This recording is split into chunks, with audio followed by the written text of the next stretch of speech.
The history and cultural significance of watermelon, a fruit born in the sands of Northeast Africa.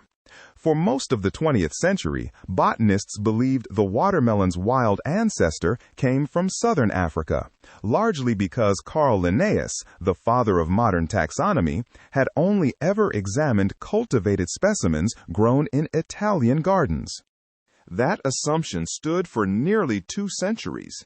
Then, in 2021, a team led by evolutionary biologist Susanne Renner used chromosome-level genome sequencing to overturn it.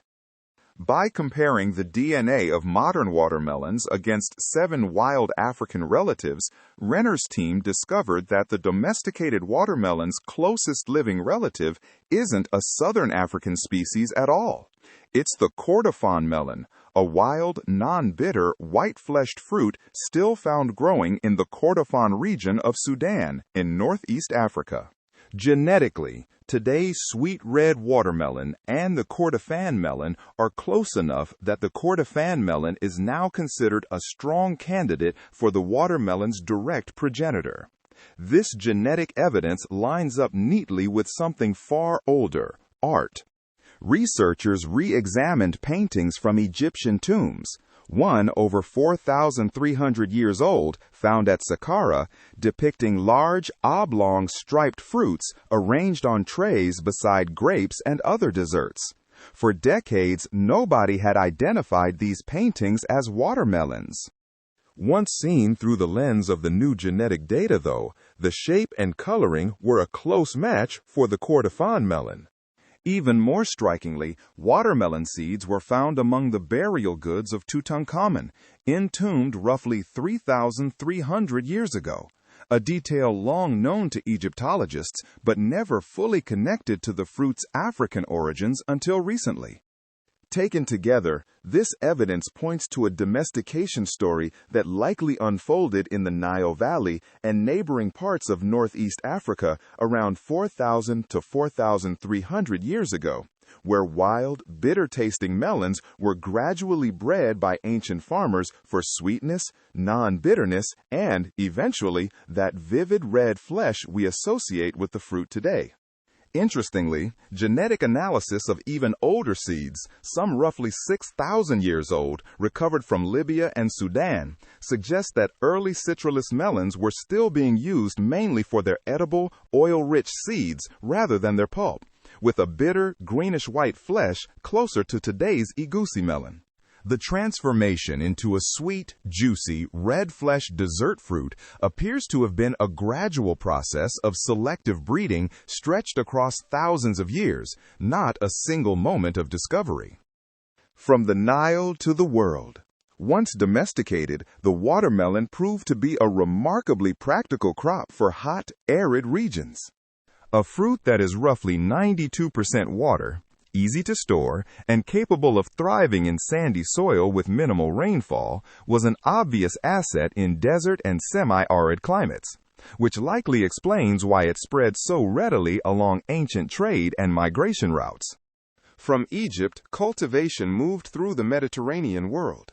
Watermelons appear in Greek and Roman writings and artwork, and archaeological evidence suggests they had reached India and parts of the Mediterranean basin by around 2,000 years ago. Trade routes carried the fruit eastward into Central Asia, Persia, and eventually China and Japan, and westward into Moorish Spain, likely via North African traders around the 10th century CE. From Spain and the Mediterranean, watermelon cultivation gradually spread through the rest of Europe. The fruit's arrival in the Americas is tied closely to the transatlantic slave trade. Watermelon seeds and cultivation knowledge crossed the Atlantic with enslaved Africans, and by the 1600s, watermelons were being grown in North America, first noted in Spanish Florida and then across the southeastern colonies, which offered climates well suited to the crop. Indigenous peoples in parts of North America were reportedly cultivating watermelon by the mid-1600s as well, having quickly recognized its value. By the 19th century, the watermelon had become deeply embedded in American agricultural life, particularly across the South, and seed companies were already advertising dozens of named varieties. Today, watermelon is grown commercially on every inhabited continent, with China alone producing well over half of the world's total supply, followed by countries including Turkey, India, Brazil, and the United States. Watermelon in the world's kitchens. Because watermelon adapts so well to different culinary traditions, it shows up in cuisines far beyond the simple sliced fruit familiar in Western households.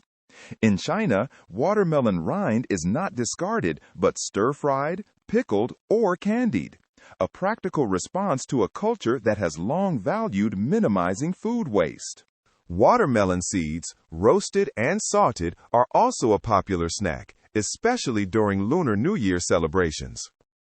In the Middle East, watermelon is traditionally paired with salty, tangy foods, most famously with cubes of feta or halloumi cheese, a combination that plays on the contrast between the fruit's sweetness and the cheese's saltiness.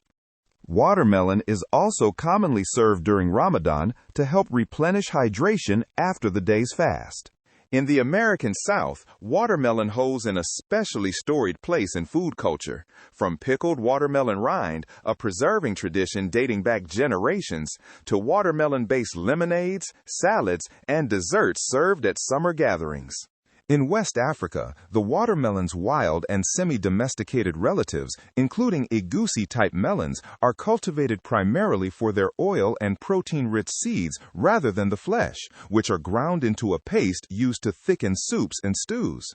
A culinary use that likely echoes how the earliest citrulous melons were consumed thousands of years ago, long before sweetness became the trait farmers selected for. In Southeast Asia and Japan, watermelon appears in fruit salads, juices, and increasingly elaborate desserts. While Japan has also become famous for a very different watermelon tradition, growing the fruit inside rigid glass or plastic molds to produce perfectly cube-shaped watermelons, prized as luxury gifts rather than food to be eaten.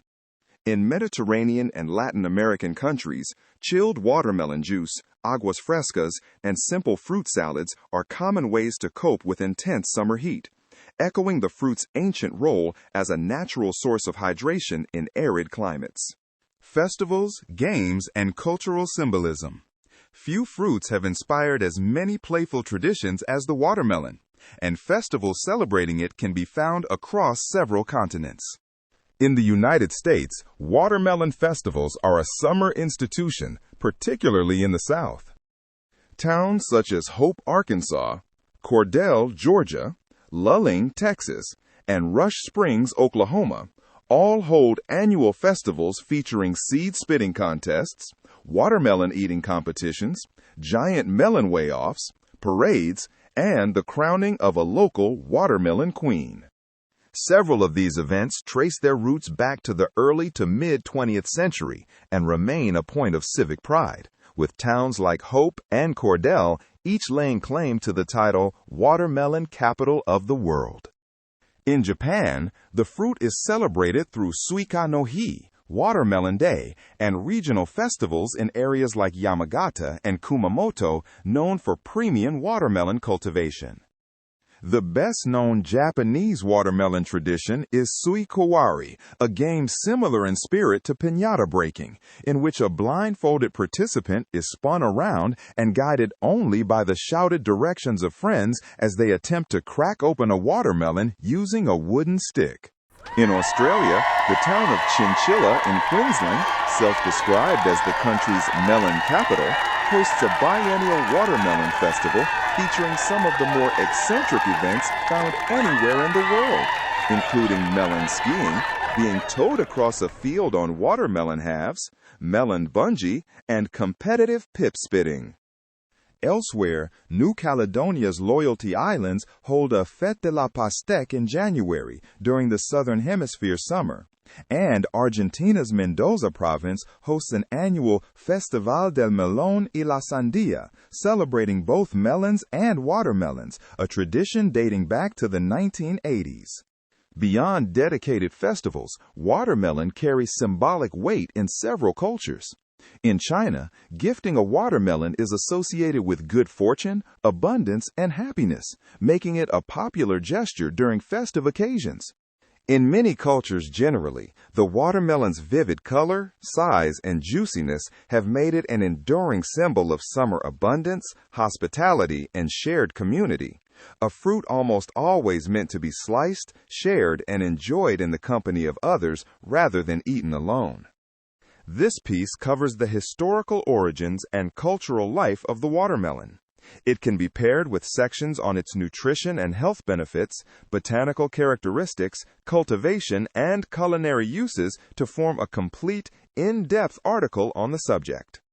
Want to live better, longer? Hit that like button and subscribe for weekly tips on aging gracefully, staying strong, and thriving for decades to come. Share this with someone who's in it for the long haul. Loved having you here. Until next time, keep it cool. Michael Luxey.